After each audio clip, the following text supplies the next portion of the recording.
Are you tired of feeling unfulfilled and constantly seeking happiness in all the wrong places? In this video, we'll discuss the concept of wasting your life and never finding happiness, and how Buddhist principles can offer valuable insights and practices to steer you in the right direction. Lesson 1. Being with the wrong people. Putting ourselves in contact with bad people can hurt our mental, social, and spiritual health in many ways. The people we hang out with have a big impact on how we think, act, and even how we see ourselves. People who don't value or respect us are often with us when we're with the wrong people. They might attack us, put down our accomplishments, or ignore how we feel. This can hurt our self-esteem and worth over time, making us doubt our skills and worth. Buddhists believe that self-compassion is very important, and that we should be kind and understanding to ourselves. But when we're around negative people, it can be hard to practice self-compassion, which can keep us stuck in a circle of self-doubt and insecurity. When we take other people's comments and judgments personally, it can lead to a skewed view of who we are. This can show up in many ways, like not wanting to go after our goals, being afraid of taking risks, or even putting up with being mistreated. The wrong people may also try to stop us from doing spiritual or self-improvement activities by saying they are pointless or unimportant. This can get in the way of our progress and keep us from reaching our full potential. The people we spend a lot of time with have a big effect on how we act and what we choose to do. In Buddhism, the practice of right association stresses how important it is to hang out with people who make us feel good. When we're with the wrong people, we're more likely to act and think like them, even if it goes against what we believe in. This can make us do things we might regret later, like picking up bad habits, acting in an improper way, or ignoring our duties. For instance, if we hang out with people who value materialism and quick success, we might start to chase after things like fame and material things and forget about the more important things in life. In the same way, being around people who do bad things like complaining, talking, or engaging in unhealthy habits can make us want to do the same. In addition to taking our attention away from our spiritual and personal goals, this also keeps us from living a clear and thoughtful life. The connections we have a big impact on our mental and emotional health. Being around the wrong people can make us feel bad, cause us to stress out, and hurt our mental health in general. Constantly dealing with bad things, criticism, or disagreement can make you feel more anxious, depressed, and alone. Self-reflection, being aware, and working on virtues like patience and kindness are common ways to grow spiritually. The wrong people might not only not back these efforts, they might even work against them. For example, they might tell us to act without thinking or to put our own needs ahead of caring about others. When this happens, our spiritual goals and the pressures of our social surroundings can clash inside of us. It takes bravery and self-awareness to get away from the wrong people. Being aware of how these people hurt our lives and choosing to put our own well-being first are both parts of this process. Setting limits, having tough talks, or even cutting ties completely may be part of this process. Even though it can be hard and painful, it is a necessary step to getting our happiness back and living a life that is in line with our ideals. If we're with the wrong people, we'll lose our lives and never find real happiness. It's possible for bad relationships to have a big effect on our self-esteem, behavior, mental health, and spiritual growth. Seeing these relationships for what they are and breaking away from them is a brave and important step toward living a happy and fulfilling life. Lesson 2. How to hold on. When we care deeply about certain things, people, or results, we're gripped. People usually feel this way because they want stability, happiness, or safety.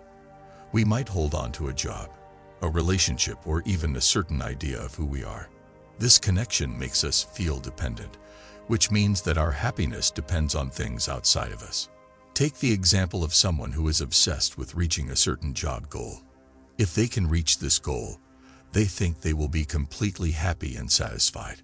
Keep focusing on this goal, though, and you'll feel stressed, anxious, and unhappy. As soon as they reach a goal, they start looking forward to the next one. so they never get to fully enjoy their success. We get a false sense of comfort when we try to hold on to something that can't keep us stable in the long term. When we don't want to change, we suffer when we have to deal with loss, sadness, or change. The more we hold on, the more likely it is that we will be unhappy and have mental problems. Gripping is often caused by wanting to be in charge. As a way to feel in charge of our lives, we may cling to certain results or things. But this need to be in charge is just an illusion. No matter how hard we try to control every part of our lives, some things will always be out of our hands. Take the example of someone who plans their whole life, from their job to their relationships, over and over again. Planning ahead can be helpful, but being too strict and controlling can make you angry when things don't go as planned. We can't live in the present and enjoy the journey of life when we are always trying to control what will happen. There are big effects on our mental and emotional health that come from holding. When we become attached to certain things or results, we feel like our happiness depends on them. Because of this, people may feel anxious, unsafe, and afraid of losing what they have. As an example, someone who is very attached to a relationship might feel very scared and anxious when they think about it stopping. This fear can put a strain on the relationship and make both people feel unsafe and dependent on each other. The person cares so much about keeping the relationship going that they forget about their own wants and health. Gripping can keep us from feeling real happiness and satisfaction. We often miss the easy pleasures in moments of happiness that are already in our lives when we are focused on reaching a certain goal or getting a certain thing. Focusing on what we don't have can make us miss the plenty that is already there. We can start practicing non-attachment by being aware of our wants and needs without judging them. To do this, we have to recognize our urges and figure out what makes them happen. As an example, if we find ourselves holding on to a certain result, we can ask ourselves why it's so important to us and what we really want from it. Mindfulness meditation is a great way to help you become less attached to things. We can learn to watch our thoughts and feelings without getting caught up in them by meditating and focusing on our breath or the way our bodies feel. This exercise helps us find inner peace and stop caring about what other people think or do.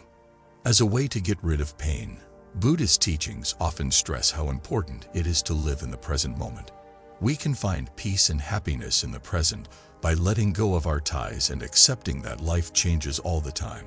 When we hold on to wants and ties, we create a sense of dependence and resistance that makes us unhappy and hurt. Non-attachment, mindfulness, and embracing the present moment are all practices that can help us break out of the cycle of craving and find real happiness. We can live a happier and more meaningful life if we understand and deal with our attachments. Lesson 3. Letting other people run your life. There are different ways that other people can control you. It could mean going down a job path chosen by our parents or society, fitting in with what other people expect of us, or staying in relationships or situations that are bad for our health. It's good to get help and think about other people's points of view, but it's a problem when these outside influences get in the way of our own inner guidance. There are many bad things that can happen when you let other people run your life. One big effect is a lower sense of who you are. We risk losing sight of who we are and what we really want when we put other people's wants and ideas ahead of our own. In the end, this can make our lives feel fake and separate from who we really are. Control from outside sources often makes people unhappy and unfulfilled. When we go down the roads that other people tell us to, we may seem successful on the outside, but inside we feel deeply empty. We feel disconnected because the decisions and accomplishments don't match up with our own values and goals. If you let other people run your life, you might feel dependent and unsafe all the time. We might depend on other people for acceptance, validation, or help making decisions, which hurts our self-confidence and independence. This dependence can keep us from taking brave steps, following our dreams, or dealing with problems in a strong way. Self-reflection is a good way to get to know your beliefs, wants, and goals. By getting clear on what's important to you, you can make choices that are in line with who you really are instead of what other people expect of you. When you're making decisions, try to be aware.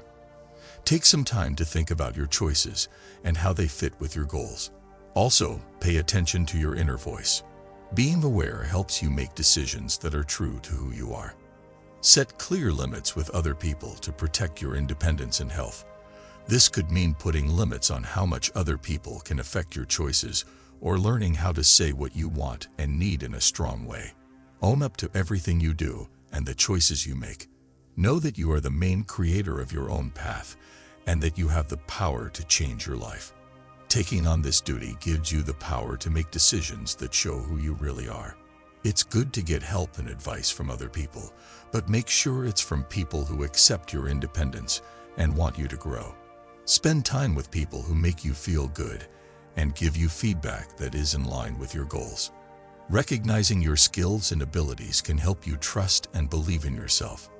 Have faith in your ability to make choices that are good for you and to deal with problems in a strong way. This trust in yourself makes you feel strong and independent.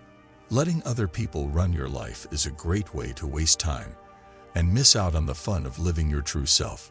You can handle outside influences with confidence and clarity if you work on your inner knowledge, set limits, and take personal responsibility. To be truly happy, you need to know your own ideals, make decisions that are in line with who you really are, and take charge of your own journey. In this way, you make your life important, satisfying, and completely your own. Lesson 4. Using up our time with pointless things.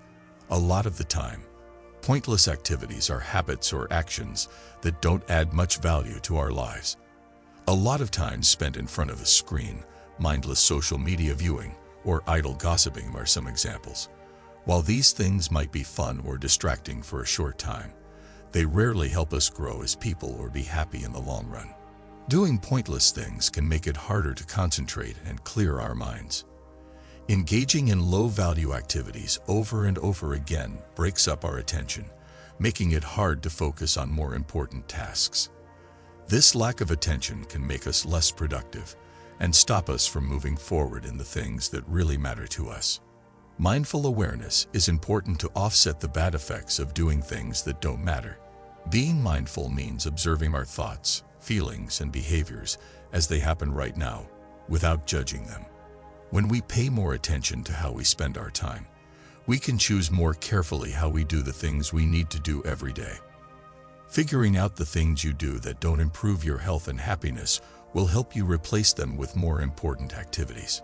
Setting limits on technology, putting things that help you grow as a person first, or spending time with people who make you truly happy are all examples of this. Giving up pointless activities means finding more important things to do with our time. This can mean following hobbies and interests that make us feel passionate, making time to improve ourselves, or giving to causes that are important to us. Doing things that make us happy and satisfied can improve our overall sense of meaning and happiness. For example, you could try drawing, writing, or playing an instrument as a way to express your creativity. Not only do these things give you a feeling of accomplishment, they also let you express yourself and help you grow as a person. In the same way, investing in our own growth by learning new skills or practicing spirituality can make our lives better and give us a greater sense of satisfaction. Our lives can also have more meaning if we build and care for relationships with people who share our values and hobbies. Being around people who are encouraging and helpful can give us a sense of community and belonging, which can make us feel much better. A common way to lose our lives and never find true happiness is to do things that don't matter. We can make better decisions about how to spend our time if we know what these tasks are and how they affect our health.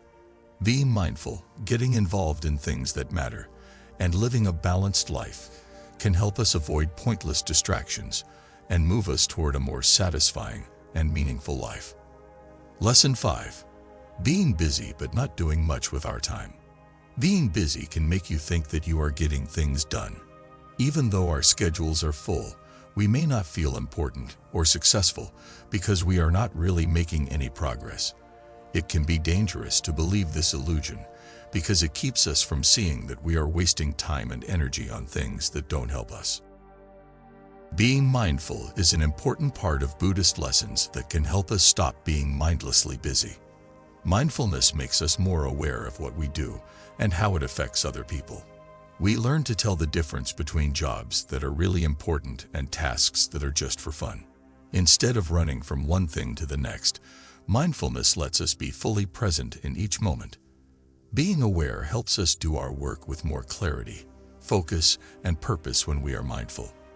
This not only makes us more productive, but it also makes us happier and more fulfilled. According to what the Buddha taught, we should do things that make us wiser, kinder, and more moral. To live a happy and full life, you need to do these things. We are more likely to be truly productive and happy when we put jobs that are in line with these values at the top of our list. To avoid mindless work, you need to learn how to say no. We can make time for the things that really matter by setting limits and saying no to chores that don't help us. We can focus on our goals and do things that bring us joy, growth, and fulfillment when we say no. We can rest, think, and get back in touch with ourselves when we know how to do nothing. It gives you a chance to think about yourself, be creative, and grow spiritually. By learning how to do nothing, we can break out of the loop of mindless activity and find more peace and happiness in our lives. Remember that what matters is not how many things we do, but how well we do them and how they affect our lives and the lives of others. We can create a life of purpose, joy, and enlightenment by making sure our actions are in line with our beliefs and doing them with awareness and purpose. Lesson 6. Being uncertain all the time wastes our time. It's normal to have doubts from time to time. We feel this way because we want to avoid making mistakes and make the right decisions.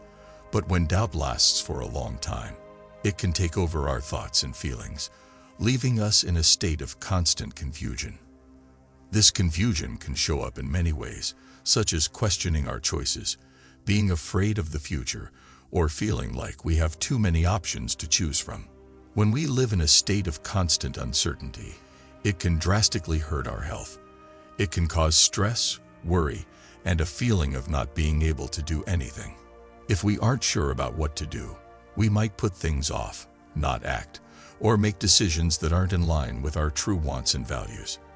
This could lead to a life full of sadness and unhappiness. When we are hit by the arrow of doubt, we are filled with questions and doubts and don't do anything to comfort ourselves. Buddha taught that we shouldn't think about our worries all the time, but instead should live in the present and do something to make things better. To get past the problem of confusion, we need to train our minds to be clear. To do this, we need to believe our inner wisdom and develop our intuition. Meditation and mindfulness techniques can help us calm our minds and understand what we really want and value. Another important thing that can help you get over doubt is to act on it. When we decide to do something and stick to it, we build momentum and faith in our ability to handle life's obstacles. Even if the choices we make aren't perfect, they teach us important lessons that help us change and grow. For sure, we will never be happy if we waste our time by always not knowing what to do. We can't move forward or do anything when we're filled with doubt. Doubt can get in the way of living a purposeful, joyful, and fulfilling life. But we can get rid of it by clearing our minds, making decisions, and being open to the unknown. Don't forget that uncertainty is a part of life, but it doesn't have to run your life. Believe in your own inner wisdom, make decisions that are in line with your ideals, and accept that everything changes.